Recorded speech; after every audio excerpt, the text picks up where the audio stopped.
आज मेरा ब्रह्मा बाबा का ज्ञान अमृत पाठ। बाबा स्वयं आ गए मिलने। अगला दिन आने तक मन में यही चिंतन बार बार चलता रहा कि मुझे बाबा से मिलने जाना है। आज जहाँ प्यारा प्यारा शांति संभव है, उन दिनों बहुत जगह खाली थी। अगले दिन सुबह में वही एक कोने में नल के नीचे कपड़े धुलाई कर रही थी। मन में धुन चल रही थी, मुझे बाबा से मिलने जाना है, मुझे बाबा से मिलने जाना है। लेकिन इस धुन में मुझे समय का एहसास नहीं रहा। इतने में उस शांति संभव वाले खाली मैदान की तरफ बड़ी दीदी और संतोरी दादी के साथ प्यारे बाबा आए। मैं अपने कार्यों में व्यस्त थी। अचानक किसी ने पीछे से आकर मेरी आंखों को हाथों से बंद कर लिया।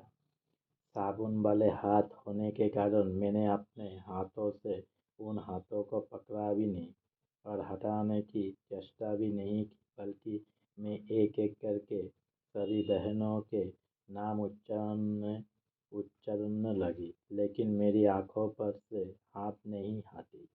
मैं थोड़ा तंग होकर बोली, आखिर कौन है बाबा? बोले, ना बाबा। तुरंत आंखों से हाथ हट गई। मैंने देखा पीछे प्राण प्यारे बाबा खड़े थे और कह रहे थे, बच्ची, सब देहधारियों को याद करने के बाद आखिर अंत में ही बाबा याद आए ना। फिर बाबा ने मेरे हाथ धुलवाए और पूछा, बच्ची, बाबा से मिलने क्यों नहीं आए? आप नहीं आए तो बाबा स्वयं आपको लेने आ गए। यह कहकर बाबा मुझे अपने साथ झोपड़ी में ले गए। साथ में बड़ी दीदी भी थी। बड़े प्यार से अपने पास बैठाकर बाबा ने दृष्टि देते हुए कहा, बच्ची, आप ट्रांस में जाओ और देख करके आओ कि मेरे में और ऊपर वाले बाबा में क्या फर्क है। ध्यान में देखा प्यारे ब्रह्मा बाबा का संपूर्ण रूप।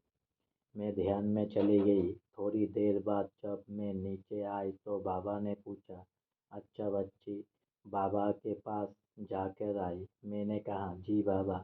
बाबा ने पूछा, कैसे थे बाबा? देखा? मैंने कहा, हाँ जी बाबा, बहुत अच्छे थे।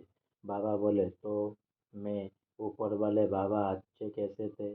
क्या कोट पत, पतलून पहनना था? मैंने कहा, बाबा, कपड़े तो आप जैसे ही पहने थे।